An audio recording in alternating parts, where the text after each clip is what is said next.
بس خطوه هنا. ايه انت لان تشتغل من الصبح مخلي هيدفون بذانك؟ ايه. انت الظاهر يعني كم واحد تشتغلون بالفرن؟ احنا 7 نفرات. هذول انت طالع روحك من ذول السته ما تريد كل- لا شكلهم كل ولا شيء تسمع والله. صوتهم. انا متضايق مخلي الهيدفون وخلصان منهم. انا متضايق من ابو الفرن. ابو الفرن إيه، نفسه؟ من ابو الفرن متضايق نفسه. ليش؟ ها؟ والله متضايق منه. هلا خليه يشكل يدفون. بطل روح.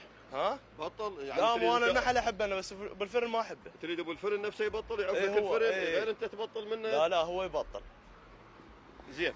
ابو من؟ انا ابو نور. ابو نور. إيه. ابو نور الطيب المحترم. يعني انا سائل الاخوان اللي شبابنا ولدنا اللي قبل ابو نور وبالاعاده افاده ماكو مشكله نساله. ابو نور شنو الغايه من الوشم؟ ازيد من اللازم عندك وشم. انا احب الوشم. شنو الغايه انت تحبه؟ اي ما ابي غايه. يعني شنو هسه الغايه؟ انا كاتب هنا امي. اي كلمه امي جماليه يعني. زين هنا شنو؟ هنا جمجمه. ماكو ربط. جمجمه وين؟ ام وين؟ في مال له. ما شغلتك امي شنو؟ جمجمه شلون؟